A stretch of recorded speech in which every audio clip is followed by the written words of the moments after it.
Bonjour à tous, bienvenue à cette nouvelle édition d'information sur Héritage Télévision. À la une de l'actualité, arrivée lundi 24 mai à Goma d'une délégation gouvernementale, cette équipe qui a pour mission d'apporter le premier secours et un réconfort aux victimes de l'éruption volcanique du Nyiragongo.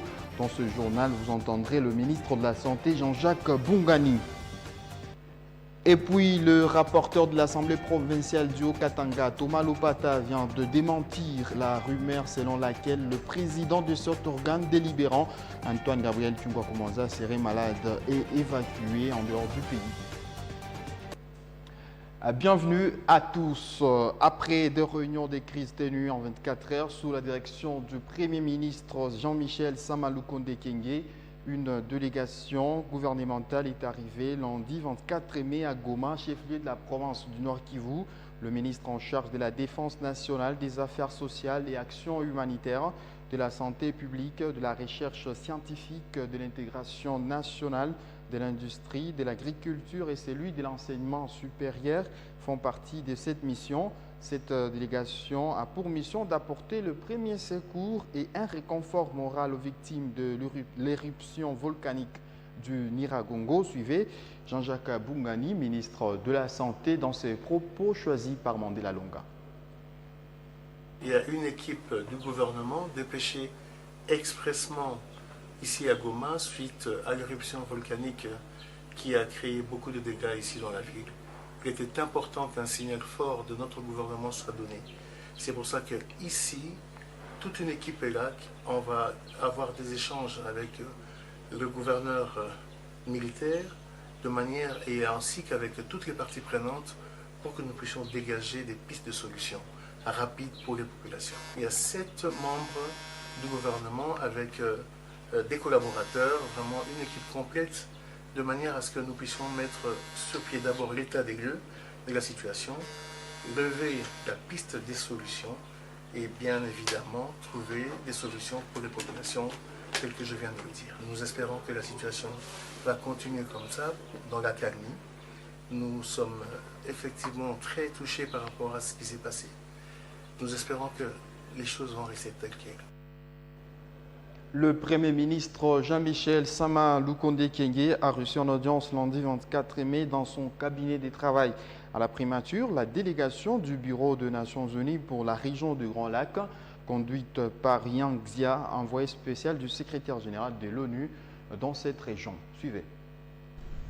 J'ai tenu à exprimer au Premier ministre mes vifs remerciements pour sa nomination très importante, tout en lui remerciant son soin pour me recevoir, malgré son emploi du temps très chargé. Comme vous le savez, mon bureau est chargé d'accompagner les pays de la région du Grand Lac pour assurer la mise en application de l'accord cadre d'Addis Abeba. Et dans le cadre de cette mise en application, il y a beaucoup d'activités chaque année. C'est aussi dans ce cadre qu'une nouvelle stratégie a été adoptée. C'est l'occasion pour moi d'échanger avec le Premier ministre sur les priorités de la RDC et voir comment le Bureau des Nations Unies pour la région du Grand Lac pourrait mieux travailler avec vous pour vous accompagner et vous appuyer.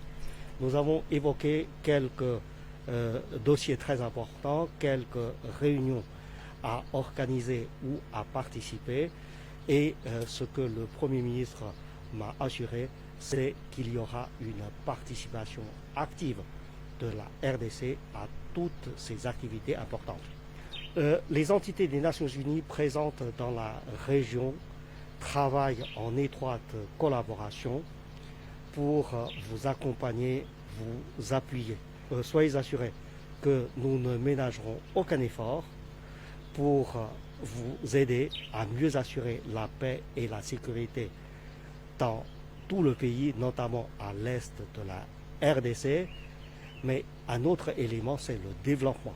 À notre avis, toute solution se retrouve finalement dans le développement et donc dans ce cadre, les entités des Nations Unies sont là pour travailler aussi avec vous pour voir comment préparer un horizon de développement plus prometteur. Une rumeur court sur les réseaux sociaux selon laquelle le président de l'Assemblée provinciale du Haut-Katanga, Gabriel Kyungwa Koumanza, serait malade et évacué en dehors du pays. Les rapporteurs de cet organe délibérant, Thomas Lupata, vient de la démentir dans ses propos recueillis par Nathalie Manza. À la population qui nous suit, à ses élus et à ses électeurs, nous disons que le président Antoine Gabriel Kyungwa Koumanza, honorable président de l'Assemblée provinciale du Haut-Katanga, se porte en super forme.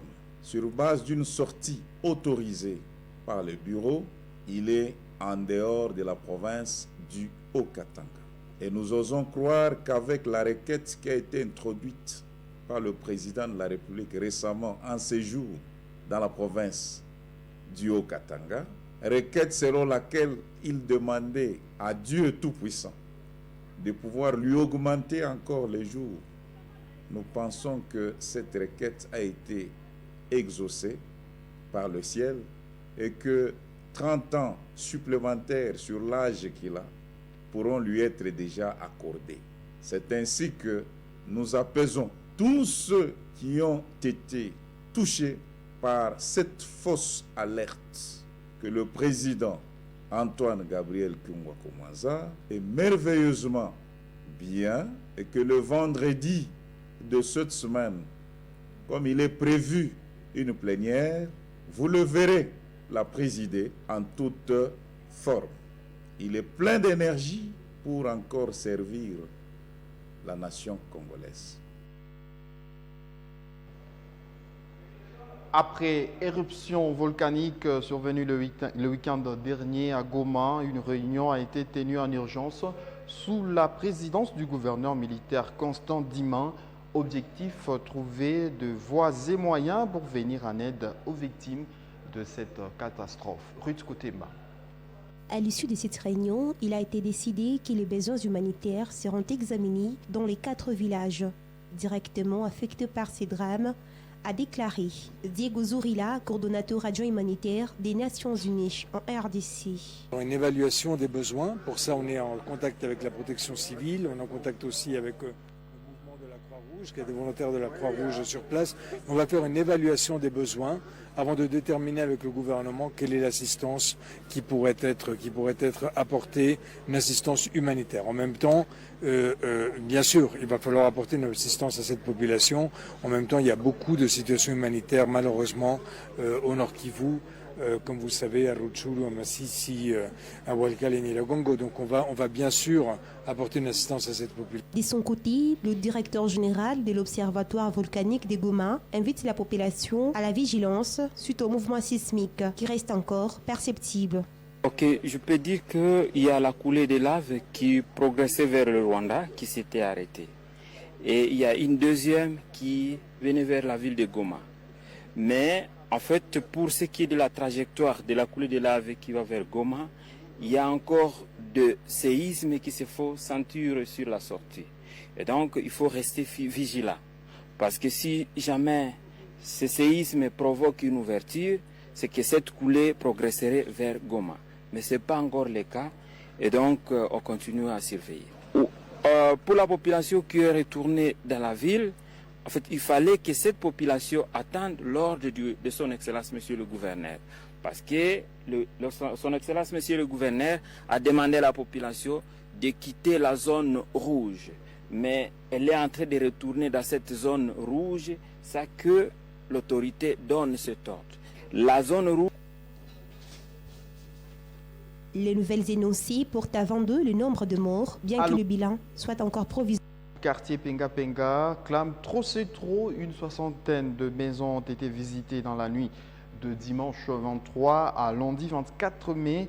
Des sommes importantes d'argent ont été emportées lors de ces opérations. Israël Mouteba. Trop c'est trop. C'est tout ce que ces habitants du quartier Penga Penga ont à dire. en colère après avoir été visités par les cambrioleurs dans la nuit de ce lundi 24 mai à Lubumbashi. Plus d'une soixantaine de maisons cambriolées avec différentes sommes d'argent emportées. Ces habitants dénoncent l'insécurité qui sévit dans la ville de Lubumbashi avec des hommes en uniforme aperçus dans les opérations. Les gens ont du mal à vivre. On n'a pas d'argent. Mais pourquoi nous cambrioler? Il s'agit bien des militaires en tenue FARDC. On les a vus. Situation très inquiétante pour la ville de Lubumbashi et l'implication des autorités reste la priorité. Fin de cette édition d'information, mais voici le rappel des grandes lignes d'actualité. Arrivée lundi 24 mai à Goma d'une délégation gouvernementale, cette équipe qui a pour mission d'apporter le premier secours et un réconfort aux victimes de l'éruption volcanique de Nyiragongo. Dans ce journal, vous avez suivi le ministre Jean-Jacques Bungani, ministre de la Santé. Et puis, le rapporteur de l'Assemblée provinciale du Haut-Katanga, Thomas Lupata, vient de démentir la rumeur selon laquelle le président de cet organe délibérant, Antoine Kungwa Kumanza, serait malade et évacué en dehors du pays. Ce journal a été préparé par l'ensemble de l'équipe rédactionnelle. Retrouvez dans un instant une nouvelle édition d'information sur Héritage Télévision.